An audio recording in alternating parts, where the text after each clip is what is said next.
Welcome to another episode of the Mark Jackson Show. I'm Mark Jackson. Special shout out to my guys Cam and Mace, just because. We're going to Come and Talk to Me Network, and this is my co-host, my dynamic co-host, my guy Bluu. What's going on, man? What's up? How you feeling?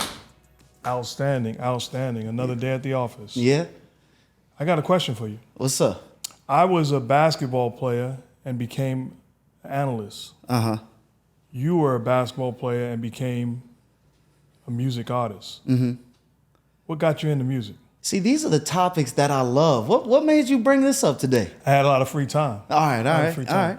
What got me into music? By the way, what is that, velvet? It's velvet, baby. It's feeling good, too. It's nice and warm here. It's nice. Okay. You know, work casual. Okay, go ahead. I started off, I grew up around music with mom, doing Broadway. I got into music officially working after I left Manhattan College. And I began writing, producing.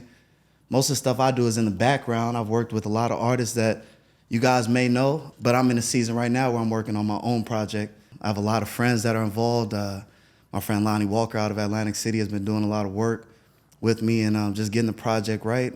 Camp, St. Luke, it's a lot of names that I can shout out. Everybody always want to shout out the artists. That's the big people that they work with, but a lot of my friends, I look at them and admire them for just their musical ability. So I don't know. I forget the question that you asked. No, but, that's great. The behind the scene folks that finally get some recognition. Yeah. Acknowledgement, which is essential to the success of some of the dynamic people that we know on a first name basis. Mm-hmm. The other people don't get enough credit. Yeah. But we will hear some of your music soon, right? Oh, of course. I got one song out. If y'all look up Bluu Jackson, BLUU Jackson on Spotify, Apple Music, check out my Instagram. You can find some music somewhere. Okay, that's what I'm talking about. Sneak that in there. That was nice right there. Don't talk about it. That was nice right there. Jeff, put it under. Outstanding. Well, we look forward to hearing it, and I say it as a proud dad, not just for the man you are, but the artist that you are also. It comes in an entire package, and I'm proud. I'm proud too. I'm excited, and I'm proud of you. I'm proud of the work that we put in, man. Okay. It's not just me. I'm proud of looking like, that's why I bring up names, because I'm like, man, it may seem like it's not stuff going on right now, but it's a lot of work going on behind the scenes. And a project is on the way and more music is on the way. Looking forward to it. What you been listening to? I know you used to spit. I got my ears to the streets. I'm on this, this Drake, J. Cole, Kendrick battle that's going on. I'm paying attention to what's going on. You didn't think I was up on that, right? Nah, I didn't. You heard the new Metro? Yeah, we're not going there, though. Move on. He's pigeonholing me, y'all. I want to talk about music. He always want to come back. Yes, who's in first place? Come on, let's go. What are we going to talk about? Great. Oh, man. I forgot. We didn't even shout out Underdog Fantasy, man. Underdog Fantasy. Click the link in the bio. Our favorite game is the Pick'em game. Use the promo code MARK. That's M-A-R-K. And they will match up to $100. But anyway, sorry, that just made me, we forgot to shout them out. You was busy shouting out Lonnie in the background singers don't disrespect. No, they're not back. See, that's how I know you never been behind the scenes. You always been up front getting the accolades. That's not true. Go ahead, man. We got a segment coming back around. No, it's not new. We done it once or twice before. I said, do we? Yeah. Okay. It's called With All Due Respect. I got some statements. I want to see your feedback and let me know your thoughts about them. Okay. All right. I don't hold back. You sure? Yeah, I'm positive. You're not gonna hold back this segment? No. All right, here we go. This segment, I haven't held back yet. You be holding back. No, you scared? Get a dog, as my guy, the great Dan Patrick says. Say it with your chest. Scared? Go get a dog. I'm not ashamed. No, you're not ashamed. Here we go. You're right. You're not ashamed at all. Let's go. What we gonna start off with? Regular season. It's almost over. We got first up, D'Angelo Russell. He recently broke the team record for 3-pointers in a single season. Is D'Angelo Russell one of the greatest shooters of all time? With all due respect, stop it. Huh? Stop it. Come on. No, he's an outstanding basketball player, an elite offensive weapon out of the pick and roll, shot maker, great size, great vision, having an outstanding year. Is he one of the greatest shooters ever?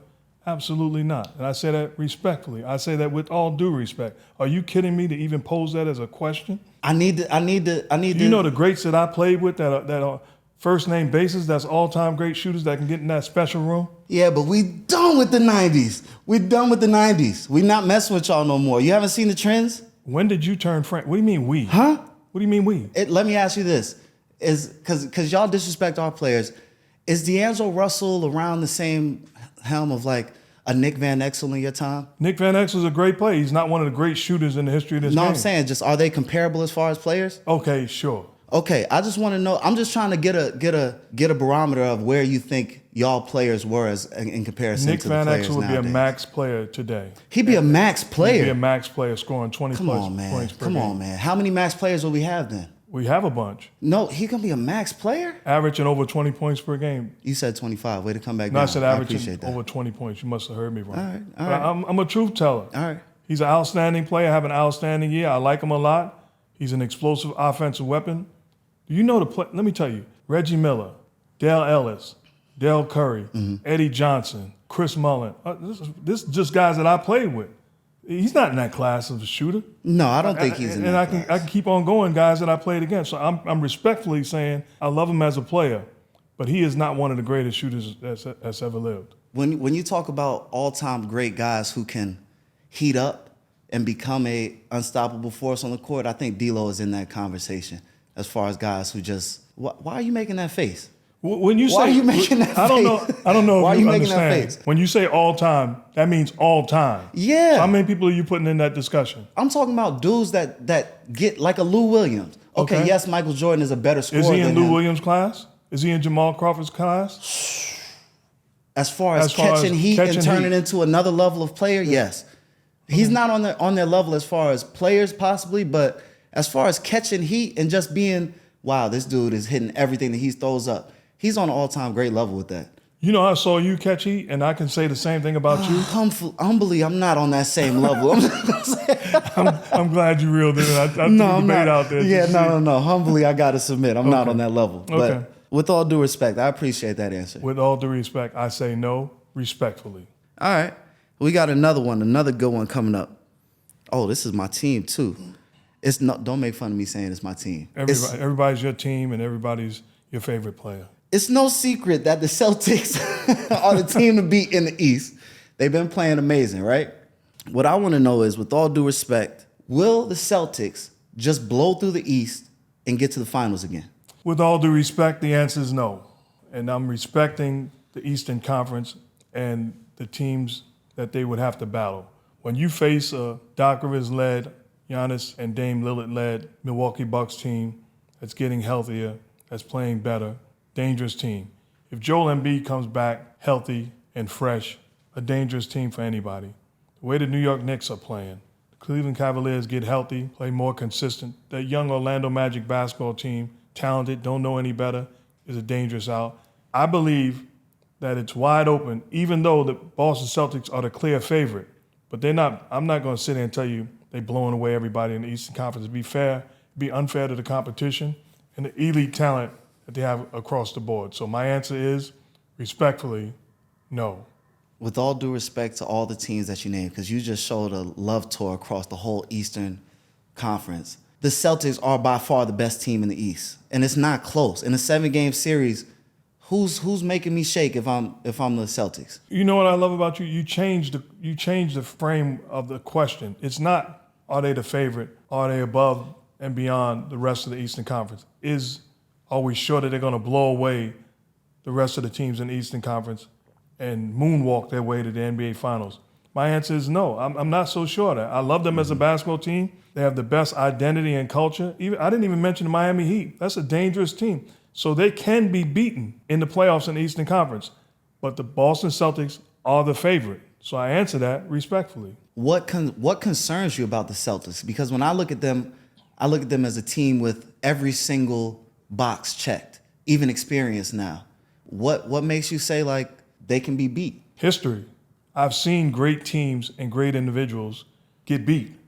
I've been on teams that were better than teams that beat us. Get hot at the right time, get an injury to the wrong person, get cold as a shooter, things ain't falling your way, get a little frustrated and doubting yourself mentally. So anything can happen.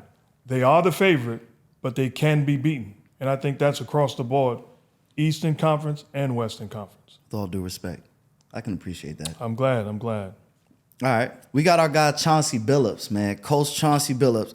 He started 5 rookies recently in Portland. With all due respect, is this an acceptable move? With all due respect, absolutely. That's Chauncey Billups. Chauncey Billups, who is a finalist for the Basketball Hall of Fame, 5-time All-Star, NBA champ, Finals MVP, and he's doing an outstanding job developing a culture with that Portland Trailblazer team. Starting 5 rookies. I'll tell you a story about me. I was coaching the Golden State Warriors. We were a 6th seed in the NBA playoffs playing against the number 3 seed Denver Nuggets team. I started 3 rookies, 1 second-year player, and a young Steph Curry. And we wound up beating the 3 seed Denver Nuggets in the playoffs and advancing. Chauncey Billups has done an outstanding job maturing that young talent, getting them to compete on a nightly basis. They overmatched night in and night out talent-wise, but they are establishing a culture and habits that are sustainable moving forward. I think the future is awfully bright, and I think that Chauncey Billups is doing an outstanding job coaching that Portland Trailblazer team. Yeah, it's bigger than their win and loss record this season, what he's doing. And I agree with you. I think that experience is so valuable for those young players, and the chance for them to get minutes on the court and even free reign to not have the pressure of, okay, this is playoff basketball or we're aiming for something. Just the ability for players to get to the root of basketball and go out there and have fun and enjoy learning and enjoy each other's teamwork and presence. And it's not fun losing, but this is when you begin to establish a culture and who's a keeper and who you have to get rid of. I remember my first year with the Golden State Warriors was a lockout shortened season. We won 23 games. But what it allowed me to do is realize who had winning habits, who had bad habits, who was about winning, who was about themselves, and get rid of those guys. And I think this is fine-tuning time for Chauncey Billups. And I think you also identify the veterans that establish a culture and echo what you're saying on the bus, on the plane, on the locker room. Golden State Warriors are not the Golden State Warriors we know today.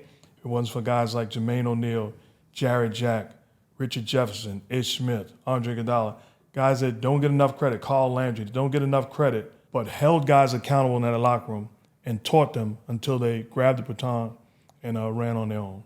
Did you ever have anybody that needed to hold you accountable as a young player or kind of keep you in check? I've seen the pictures of you when you was young. I had no issues as far as having to be kept in check. Uh-huh. Well, one thing happened, one thing that I just thought about, because my first year we were on regular flights, so we didn't have our private planes after games fly out. So we basically would play a game, spend a night in that city, get up early in the morning, get on the first flight. They buy as many first-class seats as possible, and we'd go by seniority. So here I am on my way to winning Rookie of the Year, and I'm upset because there's only 6 first-class seats. Now, I played 47 minutes the night before, and me with my young, foolish, arrogant self of thinking, one of those first-class seats is mine. Regardless of seniority, I know I'm a rookie, but I earned that seat. So I'm looking, and this dude, I'm not going to say his name, Carrie Scurry, and he's sitting in first class, and he's like the 9th or 10th dude. Great dude, but that's my seat. Yeah. So I'm sitting there, I'm like, yo, I need to sit down, man. I played 47 minutes. Coach Patino called me in the office. It was like, don't you ever do that again. Check me. And you know when you know you're wrong, like I knew it was wrong. I was out of line. Yeah. And I realized, because you can get fooled into realizing, if a year ago, if you said to me, you're going to be on the New York Knicks playing in Madison Square Garden on your way to winning the Rookie of the Year and breaking records, but the only thing you got to do is sit in the back of the plane, I'd be like, give me 37A. It don't matter. Give whatever seat you got to give me. But you can lose sight of when you're rolling and things are going well, lose yourself. So that's the one time that I remember getting checked, and rightfully so. Shout out my guy, Carrie Scurry. I still want that first class seat, though. Don't get it twisted. In all honesty, the way that your swag is sometimes, I wouldn't have given my seat up either. No. No, sir. You should be able to get the seat up. You should. That's like if I got 18 years or 10 years and Pat Ewing got 5 years, I'm giving the seat to Patrick Ewing. Yeah, but that's true. But you're different. If a dude has spent 15 years with the Knicks and he's sitting there like, this is my seat. Now I've earned this right to sit here. And here come Mark Jackson like, yo, I'm rookie of the year, or move. That's kind of crazy. You're right. He was only there a couple of months. Oh, but he was in the league. Give for up 2 your years. seat, man. Get to the yeah, exactly. No, that's what I'm talking about. Yeah, that's what I'm talking about. Let Jack sit down, man. No, actually, I know I got it from you because when I got to Louisville, they tried to have me as an underclassman pick up the bags, like for the upperclassmen when we would go in. I couldn't do it. I couldn't do it, man. Don't put that on me. I couldn't do it. That's not me. I got it from you. No, you didn't get that from me. If I had rookie chores and rookie duties, I did them. I'll do the rookie chores, but we have class together. Like, you're 1 year older than me. Why am I carrying your bags around? I'm not co-signing that. What? No, carry the bags, do your job, and next year you take the freshmen and you do the same thing to them. Nah, man, I'm not. Nah. I didn't make the freshmen carry my bags. I was like, nah, bro, you don't got to do that. And they rocked with me for that. That was your preference. You decided to let them off the hook and let them live. Especially if you can't cook me, I'm not carrying your bags. See, you got a problem. What? No, seriously. You talking about my swag. You got a problem if you can't cook me. It has nothing to, it's the responsibilities and chores. I'm doing the responsibilities. You know the history of that? It goes way further than your 1, 2 years. It's 100 years old. Yeah, we got to stop all that. That's why. What's his hazing? No, it's not hazing. I'm not co-signing hazing. No. It's just chores and responsibilities. Bring my donuts. Like I told you, you didn't have the attitude the first episode when I said I like my coffee light and sweet and glazed donuts. You wasn't like, we're not doing that. I've matured. Oh my goodness. All right. Anyways, with all due respect, I forget what the original question was, but let's go to the next one. Oh, this is a good topic. Westbrook is returning, and it's a lot of people saying that it doesn't matter.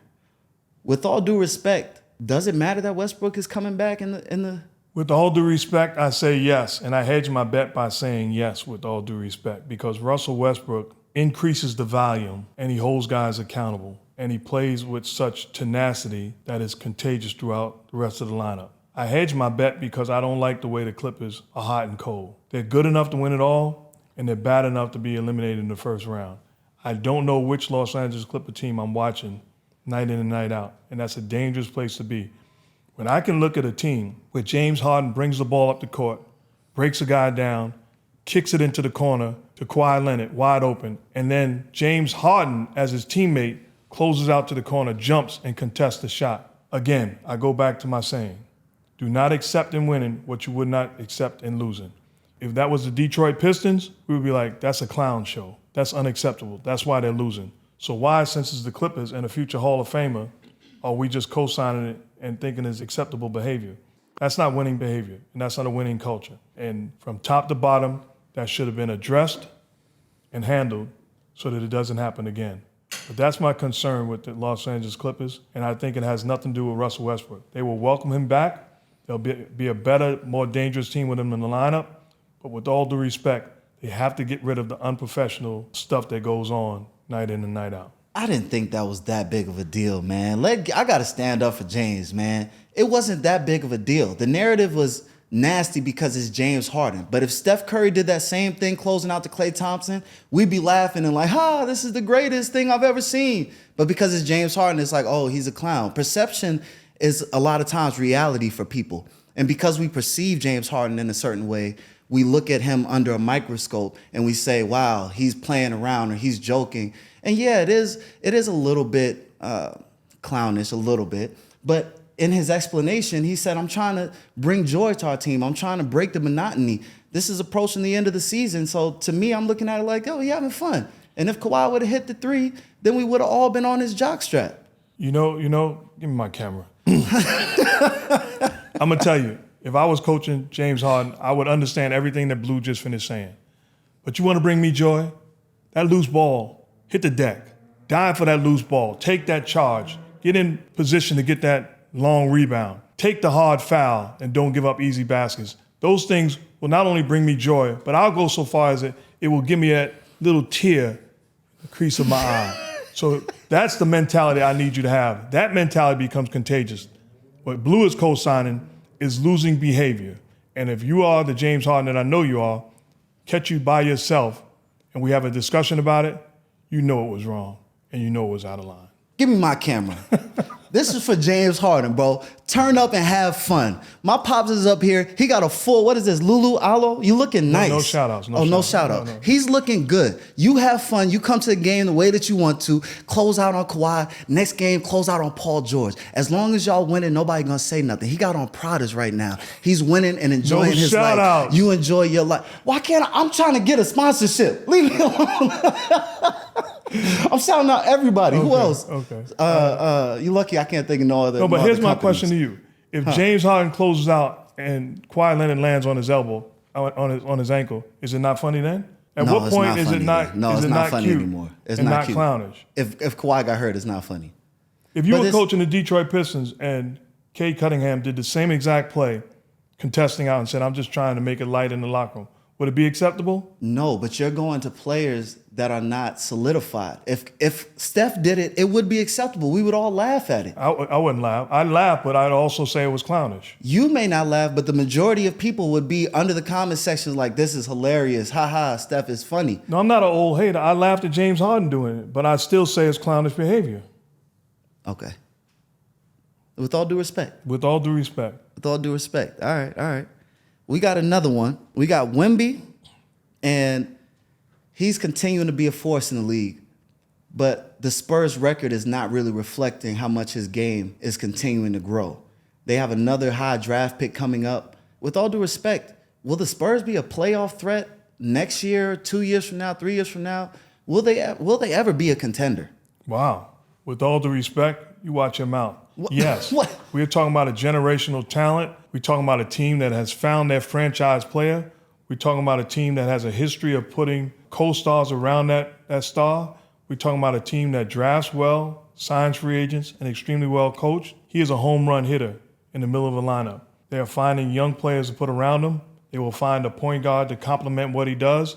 I believe the Spurs make the playoffs next year, and they build towards something special for a long time to come. He is that great of a talent, and the future's awfully bright. So my answer is, with all due respect, absolutely yes. It just so happens that I promise I'm not disagreeing with you on these on purpose, but it just so happens I disagree with all of your takes today. No, they're not going to be in the playoffs next year unless they get another superstar to join WEMBY. It's just going to be WEMBY by himself, just like we watched Dame by himself in Portland. It's going to be nice, but it's going to be tough, man. We didn't watch Dame by himself all those years in Portland. He was struggling. He didn't have enough help. He had a LaMarcus Aldridge early on. He had a C.J. McCollum. He had talent. Last year he had Anthony Simons. He had Jeremy Grant. He had talent. So I think you don't necessarily need around a superstar, especially a generational talent. You don't need another superstar. You need some solid role players and a star here or there that complements them. I don't think they complement him all the way because, quite honestly, I'm not sure they knew exactly what they had and all the tools that he brought to the table. Mm-hmm. And in a shocking fashion, he has answered that and responded emphatically. So the future's bright as far as I'm concerned. Sorry to put you on the spot, but is Trae Young a superstar? He's a star.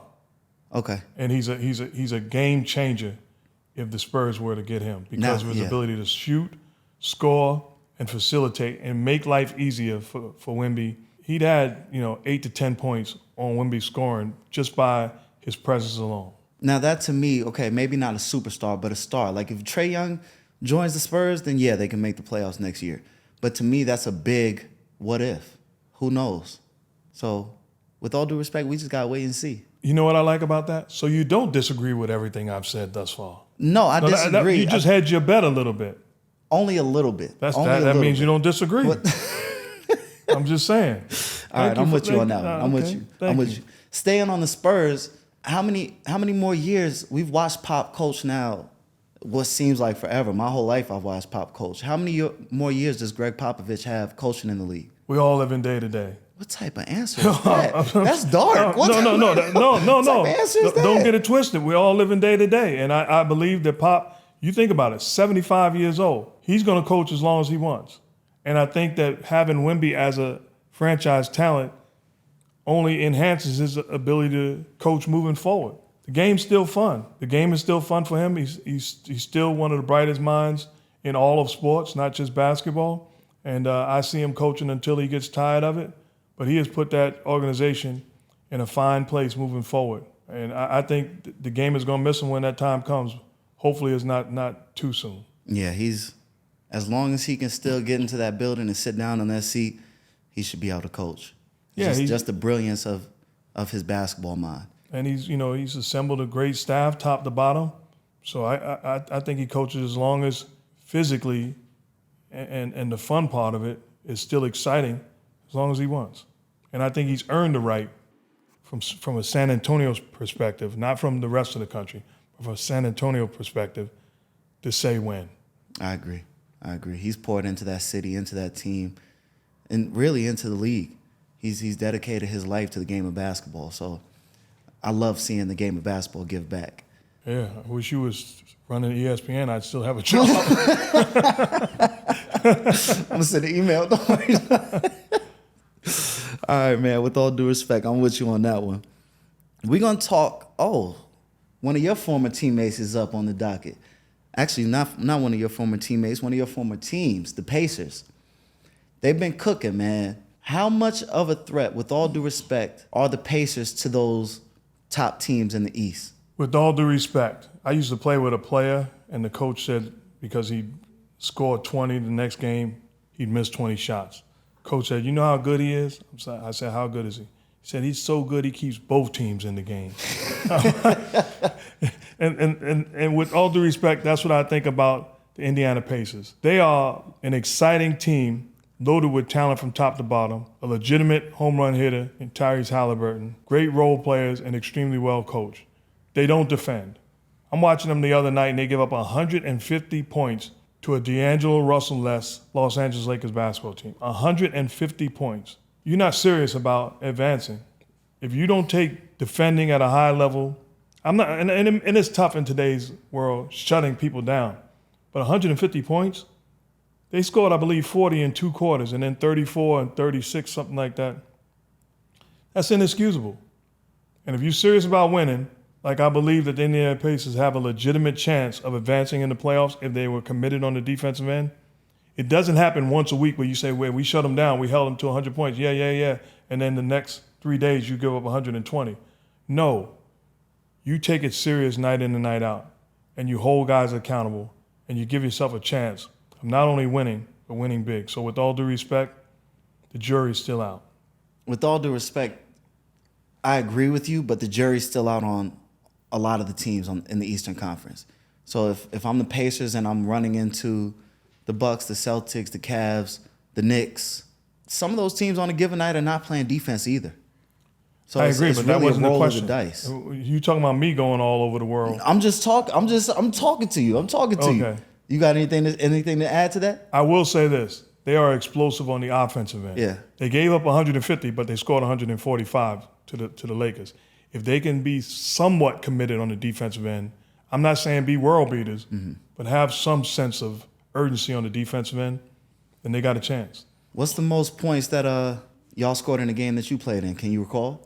Or a roundabout? I don't recall. My guess would be, I don't know. My guess would be 130 something, 140. Y'all was scoring 130 back?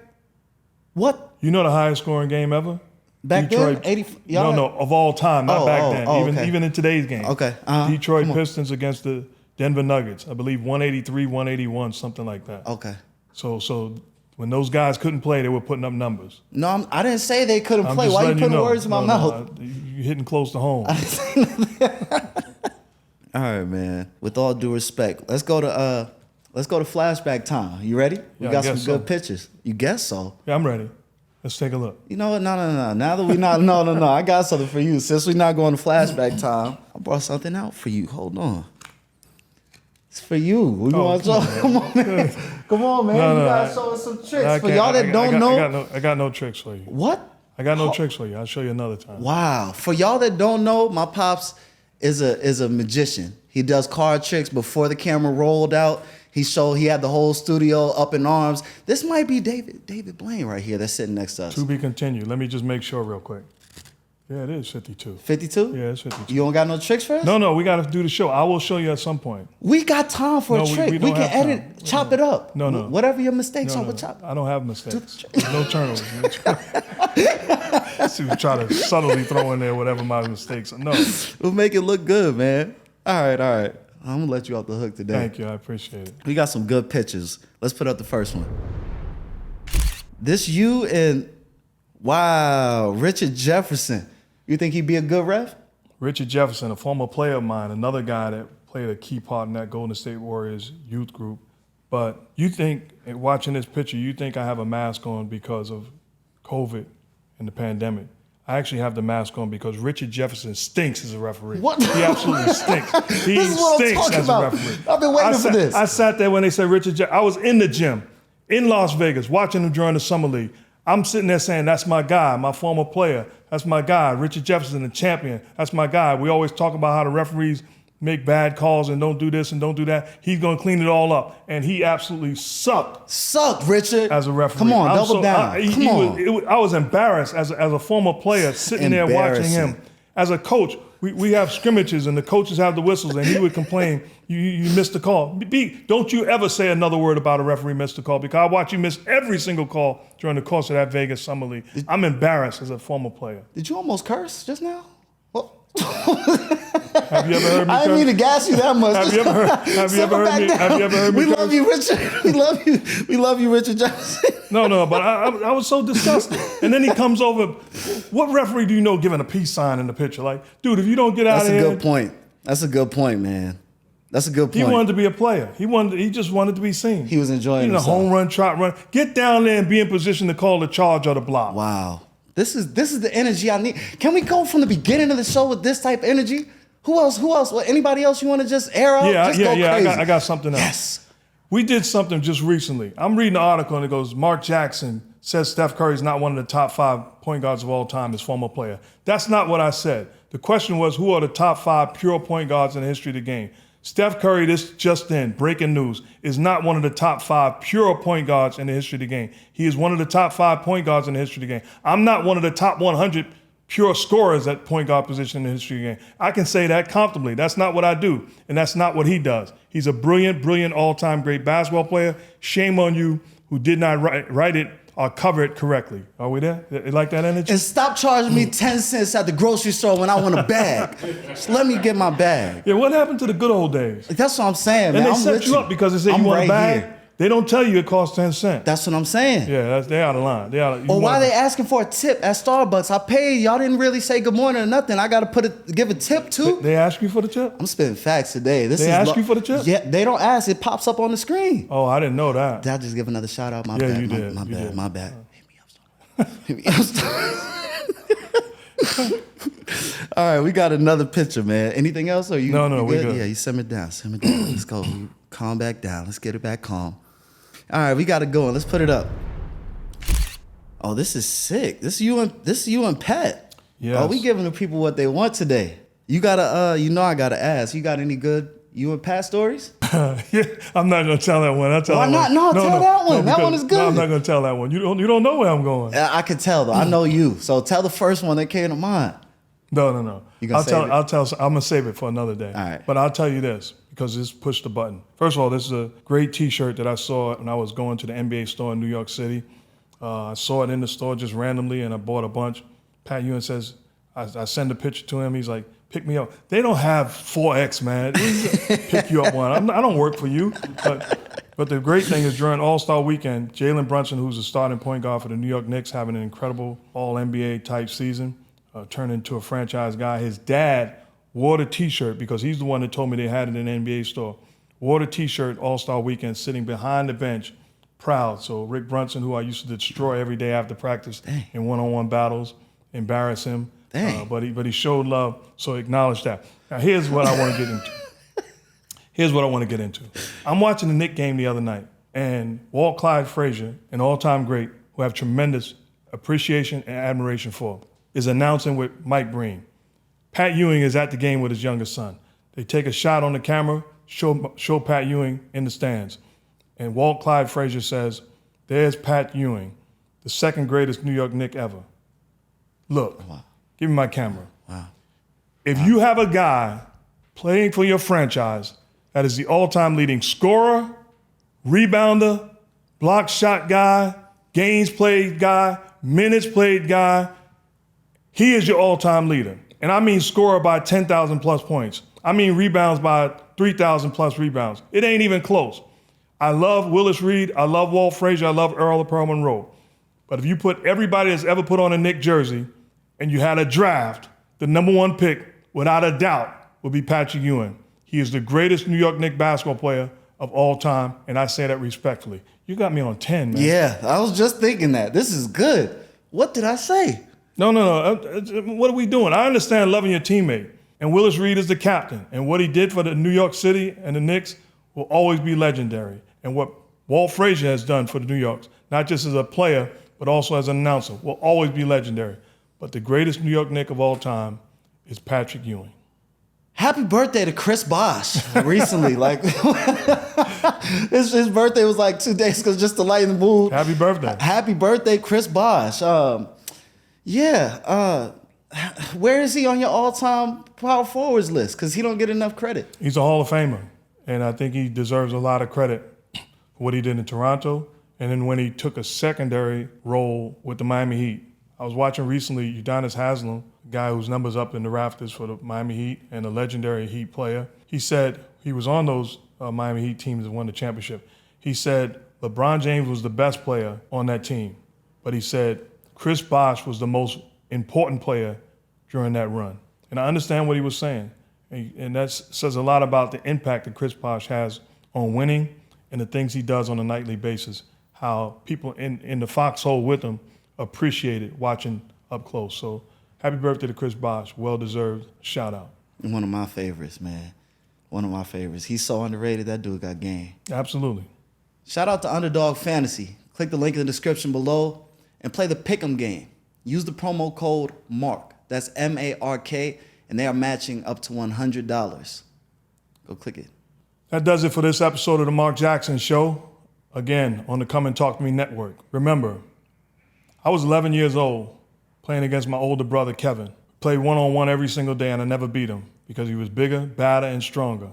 But 11 years old, on a beautiful summer day, he let me get to point game, and he locked me down. Well, this day, I got to point game, and I heaved a shot. And if we had nets in O'Connell Park on 197th Street and Murdoch Avenue, it would have been all net. I won my first game against my big brother, and it birthed something in me to believe if I could beat him, I can beat anybody. The great Ohio State running back Maurice Clarett says, we spend so much time trying to pay back those who hurt us.